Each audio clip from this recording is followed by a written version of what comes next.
Hello everyone and welcome back to my F122 My Team career mode for the Italian Grand Prix today. This event has historically been a good one for me, so let us hope that trend continues. We've been on a streak recently of a very strong run of form. Some luck has come with that. But we'll see how it goes here in Italy. Of course, we start with the Pirelli Hot Lap Challenge.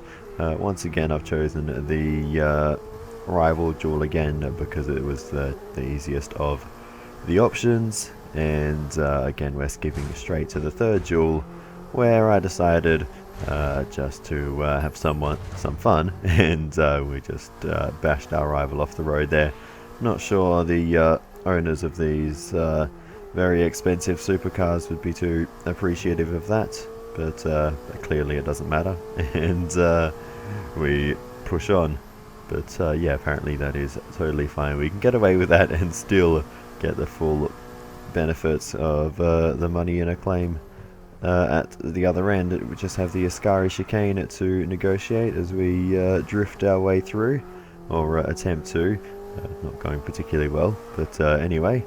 Out the other side, we have a massive lead, as they were off making sandcastles for a while. But anyway, off towards the finish line now as we fishtail our way there. And there we go, 3 from 3, and the rival duel is finished. Pirelli Hot Lap Challenge is done, and we can move on to the F1 weekend itself. The first thing that we will look at, as always, is R&D. We'll purchase a front wing end plates downforce upgrade. That will be on the car in time for Suzuka, which is absolutely fantastic. It will be quite useful for that circuit. And yeah, that is all we can do there. In terms of where we stand on the R&D chart, we are now the second best car, only behind a Ferrari, so we are looking very good. In terms of the weather report for this weekend, rain is forecast for the second half of the race. We'll probably hit around about halfway through, so yeah, that is unfortunate. If you're wondering why I'm saying about halfway through, that time scale is not linear. So, yeah, that is why I'm saying the rain will hit halfway through. That second to last icon, I believe, represents about 45 minutes into the race, if it works the way it used to a couple of years ago. But anyway, we'll see, I guess, as the race continues to pan out. But anyway, we skip to the end of Q1, and we do get through into Q2. Down in P15, just off the screen there. We set one lap, took a risk, and thankfully it paid off. We got through into Q2 with Dan Ticktum, Yuki Tsunoda, Alex Albon, Joe Guan Yu, Nicholas Latifi, and Jane Deruvala getting knocked out in Q1. So yeah, we sneak through with just one car between us and the drop zone. So thankfully we got away with it. And Q2 was exactly the same story. Set one lap, and we had one car between us and the drop zone once again. So yeah, we've been just scraping through these sessions so far. Unfortunately, Oscar Piastri gets knocked out in this session. Esteban Ocon knocked out as well. And yeah, Robert Schwartzman again outqualifies Mick Schumacher. Kevin Magnussen is also knocked out. Lewis Hamilton just barely scrapes in there in P10, and Lance Stroll, great qualifying effort, and he's through into Q3 there in 8th position. So yeah, there's always a bit of a fight between himself and Esteban Ocon now, and Piastri, to see who can get into Q3. And today the honour has gone to Lance Stroll. So it will be interesting to see if he can get himself any higher up the grid. He beat Lewis Hamilton in Q2. At the start of our Q3 lap, we got a nice slipstream, a really great slipstream along the main straight from Daniel Ricciardo, which was absolutely fantastic. and that did gain us a nice chunk of time before we really even got our lap started. So that was very beneficial for us, and now all we need to do is string together the rest of this lap, which is coming together quite nicely for us so far, as we head through the Ascari chicane. A little bit scruffy, but that's pretty much as good as I've ever been through there throughout qualifying so far. I really struggle through that part of the circuit. Through Parabolica cleanly enough, and across the line we go fastest. With qualifying finished, it's time to remind ourselves once again of our top three: the Scientist, Sainz, and Max Verstappen. Well, that wraps up qualifying, but don't worry, we'll be back tomorrow as we head into the Grand Prix. And that time sticks by 6/10 of a second over Carlos Sainz and Max Verstappen. Wow. And Stroll, I mentioned, he did a decent job to get into Q3. He goes P6. That's a great effort from him in the Alpine car there. But yeah, I dare say quite a few of those tenths that we gained were from Daniel Ricciardo. We never even needed to go out and set a second time in Q3. We'll save a set of soft tyres for the race if we need them. But yeah, without further ado, we can just get straight into the race now. We're back in Italy once again for another round of the Formula One World Championship. And what a great race is in store for us today, here at the oldest circuit on the calendar, which hosted its first race all the way back in 1922. We're 12 miles northeast of Milan for today's Grand Prix at a Monza circuit where we can expect top speeds of around 215 miles per hour. 11 corners on this 3.6 mile track, with 7 of those coming in the form of chicanes. And with a good slipstream and DRS open, there should be plenty of opportunity for some passing here today. Let's run you through the driver grid order for today's exciting race. The Scientist lines up on pole position, and the smooth operator Carlos Sainz completes the front row. Looking at the rest of today's grid, we have Verstappen, Perez, Charles Leclerc and Stroll, Norris, Russell, Ocon and Oscar Piastri, Gasly, Schwartzman, Mick Schumacher and Magnussen, Ticktum, Albon, Daniel Ricciardo and Guan Yu Zhou. Hamilton, they'll be starting further back after an earlier grid penalty. Daruvala, Tsunoda and Nicholas Latifi.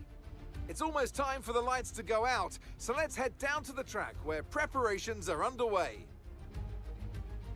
A warm welcome to Anthony Davidson, who's beside me in the commentary box today. Let's talk about the Scientist. What do you make of their performance so far this season? It's been a really solid year so far. There have been some incredible standout performances, but what's really impressed me has been the consistency.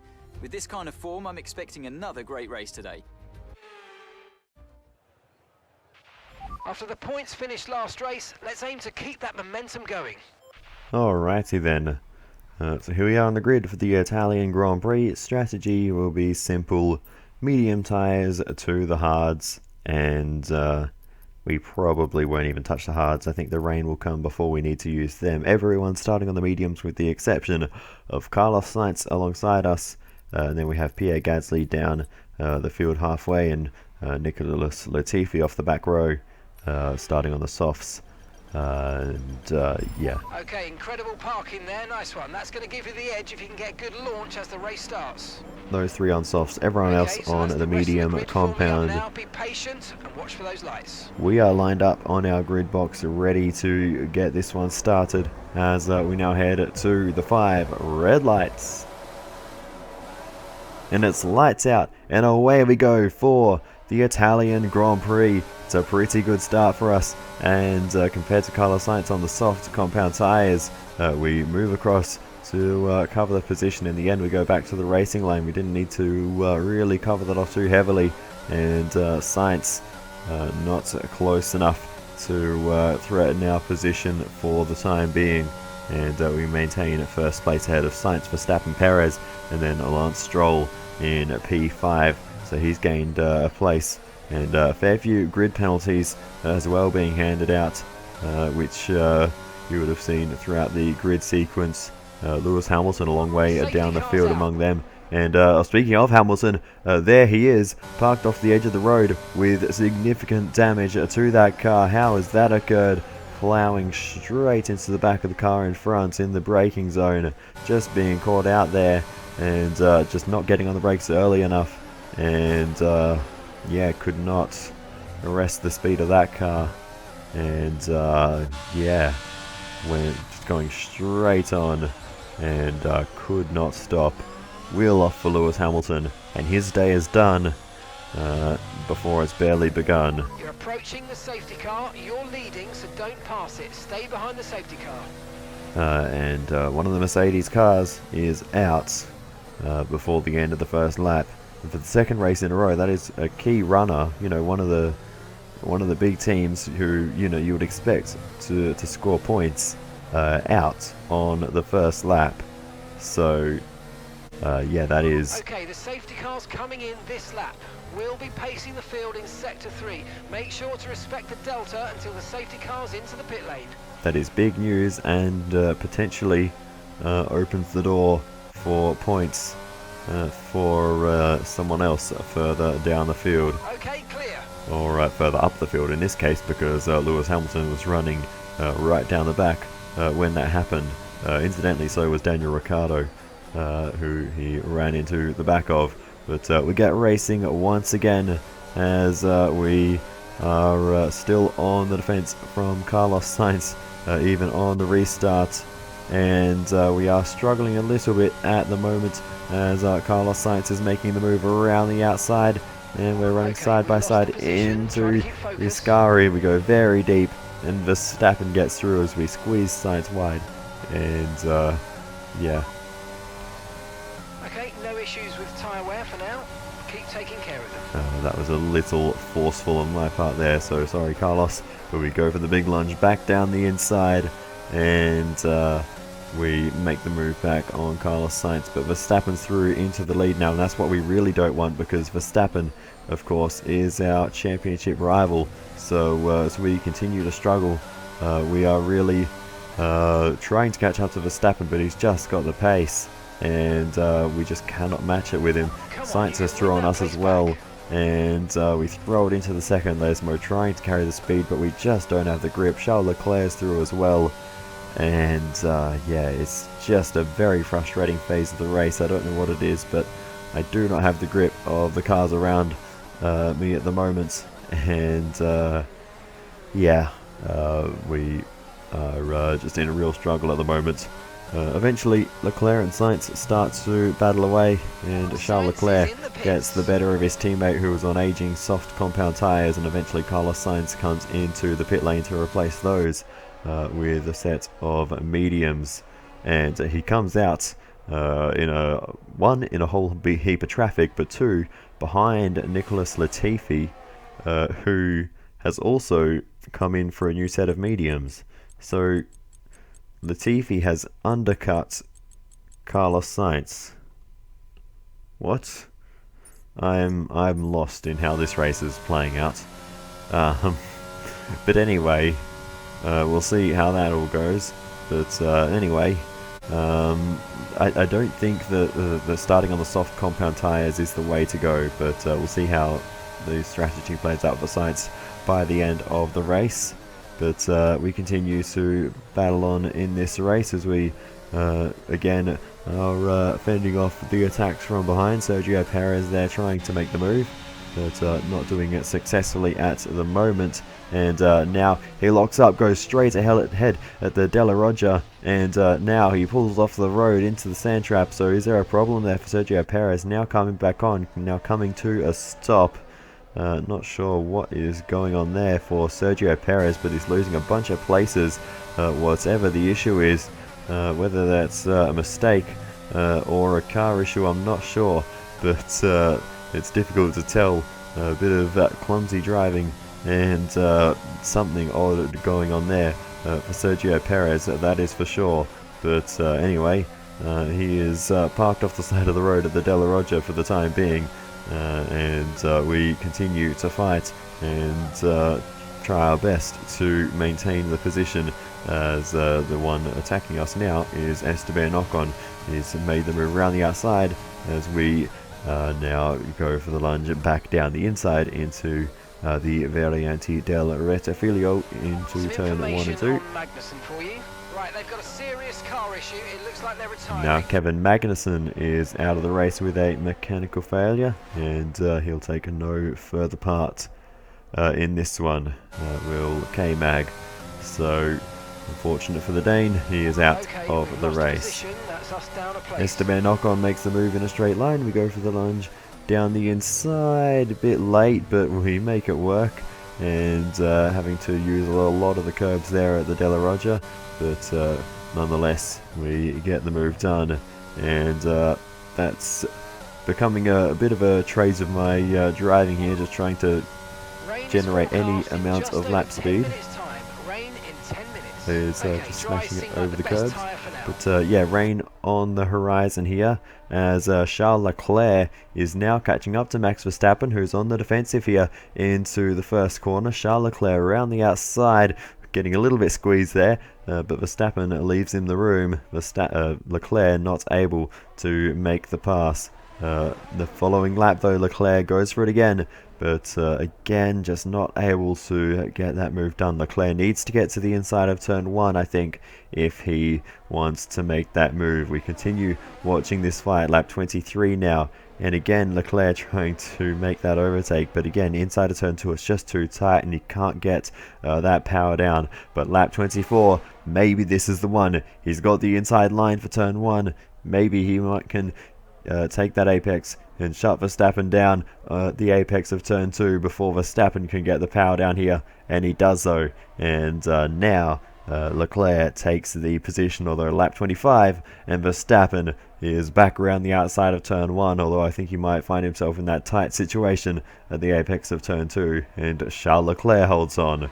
So these two are really throwing everything at it. Lap 26, Verstappen makes the DRS pass on Leclerc, and they switch around again. So these two are really scrapping away hard for the race lead, and we're going to leave that battle alone because it's switching around all over the place, and we have our own race to focus on. But we'll check back in later on to see how those two are going. But yeah, they are both really pushing hard in this one. Leclerc, he really needs a good result. His championship hopes are slipping away. And Max Verstappen, of course, he's lost significant ground recently, despite having a large championship lead. So he's looking for a little bit of, he's looking to renew his championship margin once again. So Verstappen stopping now. Max Verstappen makes his pit stop. Like rain is inbound, and we're expecting it in around 5 minutes. 5 minutes until the rain. Okay, dries seem like the best tyre for now. And Charles Leclerc has already done so, and that leaves us to take the race lead, as the rain is going to hit us any tick of the clock now. The rain's going to keep getting heavier for the next 15 minutes at least. Dries definitely seem like the fastest tyre at the moment. And now it has, so it is time for us to play the waiting game. All we need to do is just struggle around on these tyres enough, and eventually it'll be wet enough for the intermediates to work, and hopefully we can hold off these two until that time. But yeah, they continue to scrap away behind us, and eventually Charles Leclerc is the one who catches up first. And Leclerc's got the fastest lap at the moment, and I dare say with conditions worsening, check your MFD for a new strategy option. It's a safe bet that he will hold on to that fastest lap for the rest of the race now, as we continue to push on. Heavier for the next 15 minutes at least. Dries definitely seem like the fastest tyre at the moment. And Charles Leclerc going for the move down the inside, running side by side all the way through the Parabolica, and Charles Leclerc is on the tighter line there, and we're still running side by side. We tried to force him out of the sort of track limits there, but he wasn't having any of it, and still was able to get the move done. Late on the brakes though, We may not have the cornering speed or even the straight line speed sometimes, it seems, especially corner exit we're really struggling, but we can brake super late, and that is where we are gaining our time back. And you can see it there, especially into the Ascari chicane. We were able to hold on just by braking later. So that is the play for the time being, just brake as late as we possibly can, and hope it's enough to hold off Max Verstappen and Charles Leclerc in these side-by-side battles. But yeah, it's not going to be too long before it's time to fit the intermediate compound tyres. But the moment Verstappen and Leclerc have both gotten past us, although we go for the big lunge back down the inside, bit of contact as we barge our way through. But thankfully no damage done for any of us. Verstappen did a good job there to not make any contact with Leclerc, who was on the outside of him as well, of course, as we were 3 wide heading into turn 1. And once again we remain in front. The engineer's been telling me about new strategies left, right and centre. Every time we complete the first sector, he's telling me to put a set of soft tyres on the car to go to the end of the race, which if it was going to stay dry would be a good call, but it's finally time now to fit the intermediate tyres. And Max Verstappen is right behind us. And we are going to need to out pit stop Red Bull here, because he is right on our gearbox. So our pit crew's made a few mistakes over the course of the season. This is going to need to be a great pit stop, and it is. It's a fantastic stop by the crew. We've absolutely smashed the Red Bull crew in pit lane there. My goodness, we have left them well behind. And that was an absolutely perfect stop by the crew. And now we can go blazing off into the distance and hope Verstappen never catches up, although in the rain, and it is going to be a very tall order, because this is where I lose a lot of confidence in the car, and you know, my maximum driving capacity in the car is much lower. So I'm going to need to employ even more defensive driving tactics to try to keep these two behind, though thankfully at the moment they are too busy fighting amongst themselves, which means it's going to take longer for them to catch up to me. But eventually Charles Leclerc does make the move around the outside into turn 1, and we have to give him the space at the apex of turn 2. We'll try and get the traction down as smoothly as possible, but Charles Leclerc has all but got the move done now, and yeah, we just don't have the confidence in these conditions to compete with Charles Leclerc, and he is through ahead. We go for the move back down the inside, but yeah, it was too little too late there at that point, and Charles Leclerc is through and ahead of us. Max Verstappen now looking down the inside. We're not going to let him through quite so easily. We're given the very tight line there, and he's not able to get the move done. We continue to battle on with this one, and Max Verstappen is still right on the back of us. We really struggle through Parabolica and Ascari especially. Gap to your teammate behind is 40.0 and seconds. Max Verstappen plain driving off circuit there to get back past. Huge lose of the rear end for Verstappen as he hits the brakes there. We're able to go all the way around the outside into the braking zone to get back past Max Verstappen, and now we'll see if we can hold on to the position as we head into the Della Roger chicane. A little bit deep there for us, but we hold on. And actually, I think there's been a problem for Verstappen, and there's been a big problem for Verstappen. There's smoke coming out of his engine, and Max Verstappen is going to retire from the race with a mechanical failure. What a disaster for Max Verstappen, fighting for second position, and just like that, his race is over. My goodness, that is going to blow the championship fight wide open, not just for myself, but also for Charles Leclerc, who's leading this race. He is going to gain 26 points on Max Verstappen and bring himself back into the fight as well, which would be great for him and Ferrari, who, remember, have the fastest car at the moment. and heading towards the last 5 races of the season. That could put them in a very powerful position, but we'll see, of course, how it all plays out. But we're on the final lap of the race now. George Russell is all over us, so we're going to have to try our best to hold off the sole remaining Mercedes driver in this race. It's been a bit of a race of attrition, this one. One Mercedes out, one Red Bull out. Got a Williams car out of the race as well, with Kevin Magnussen retiring, so it's been a tricky one for some. But out in front, it has been smooth sailing for Charles Leclerc. He's looked like the one with the pace all day today. He's needed a good turn in form, and it has come at the perfect time here in Monza. He wins the home race for Ferrari. Well done, Charles Leclerc. Fantastic drive. A Monza masterclass. Brilliant stuff for Charles Leclerc. Meanwhile, George Russell is on the back of us out of a Parabolica. We're going to try and move to the right to defend. Russell bumps into us. Wheel off for Russell, and he is going to try and roll to the line, but he won't make it. And he is out on the final lap. We cross the line to finish in second position. And George Russell, my goodness, that was quite an ending. And here's our winner, pulling their Ferrari into Parc Ferme after a fantastic race.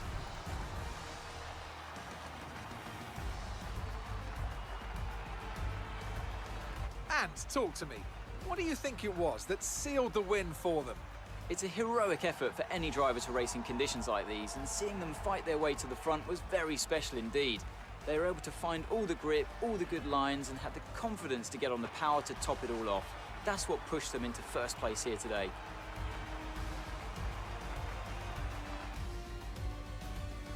Looking at the podium, you can see that red suit familiar to fans across the globe.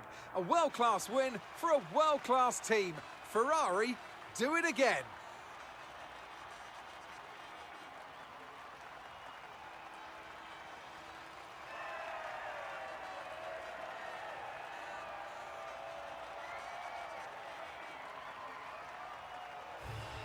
Well, it has been a Monza masterclass for Charles Leclerc.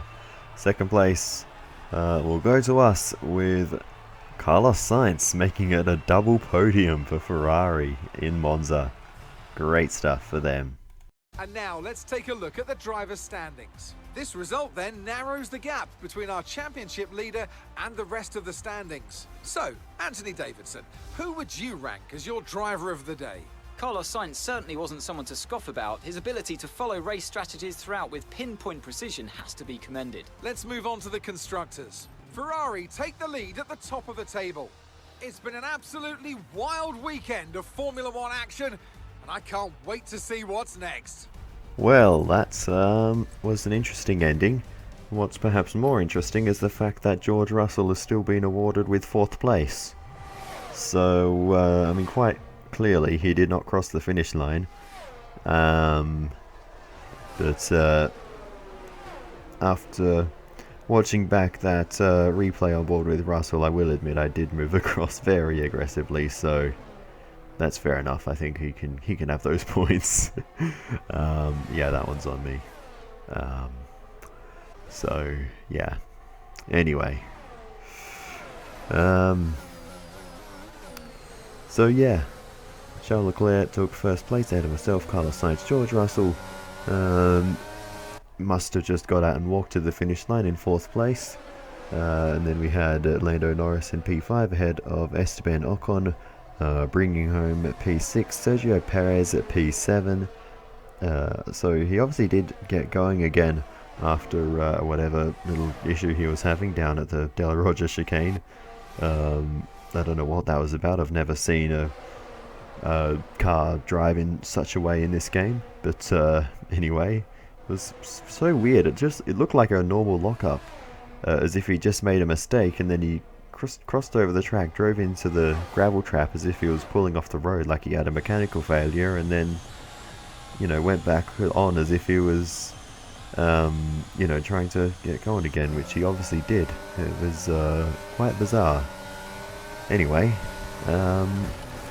Daniel Ricciardo finished in P8, Oscar Piastri P9, and rounding out the points was Lance Stroll in the Alpine there. So not the result he would have wanted after qualifying that on the third row. But anyway, in terms of the driver's standings then, quickly, we have Max Verstappen still in the lead, of course, 13 points ahead of us. So we've massively reduced that gap this weekend to under half of what it was. Charles Leclerc sits third, 28 points behind, and Carlos Sainz fourth, 31 points behind. That covers the major contenders. And then in terms of the teams standings, Ferrari now take the lead, 18 points ahead of Red Bull, and we are now 91 points behind Ferrari. So actually losing a bit of ground overall, I think, there. Compared to the leader, but obviously gaining on Red Bull. So yeah, with all of that said, we head back to HQ and take a look at the activity timeline. And we have so much time here that we can do every single one of these activities and still have a few days to spare. So we continue through the timeline then, and straight away we have an upgrade failure. We've been having so many upgrades fail recently, it's not funny. So to try to reduce that, not that we have tons of upgrades left to do, but I'm going to buy this quality control upgrade to the aero facility. We still have got a few more aero upgrades we need to do. So yeah, we are going to do that and fix this upgrade.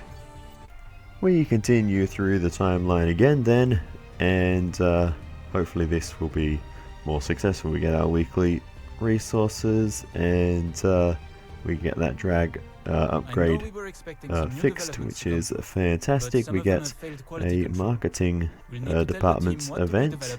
Via the R&D screen. Hey, the marketing team wants to run this one past you. So how should we grow our brand?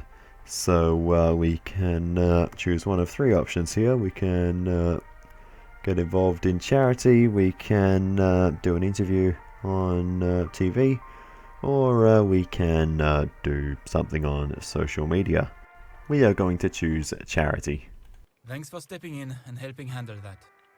So we continue through the timeline then, we get our weekly resources and money, and again I suspect we won't be able to do much with this.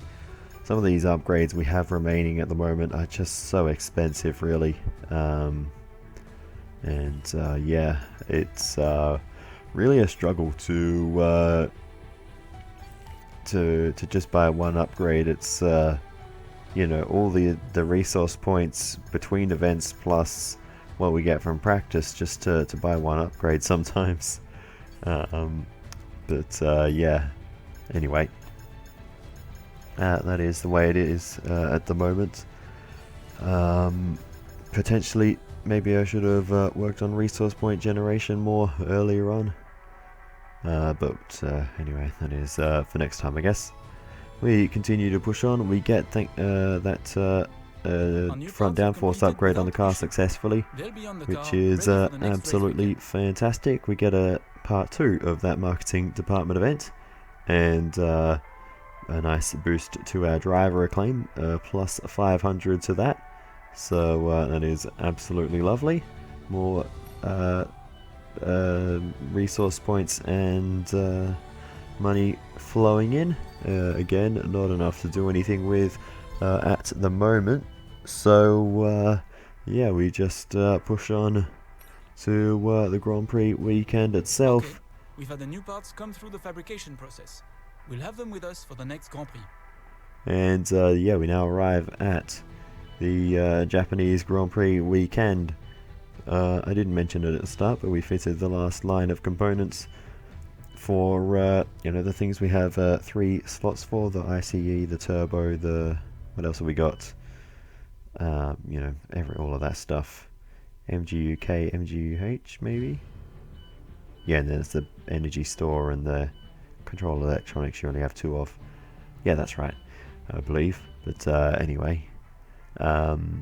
But yeah, I haven't really been talking about the durability of each of those components because it's not really relevant. It hasn't been an issue. But anyway, that is all for this one, so I'll say thank you so much for watching all the way to the end. I really do appreciate it. Feel free to give me some feedback in the comments, it is always very helpful. And other than that, I will see you next time for the Japanese Grand Prix. Goodbye.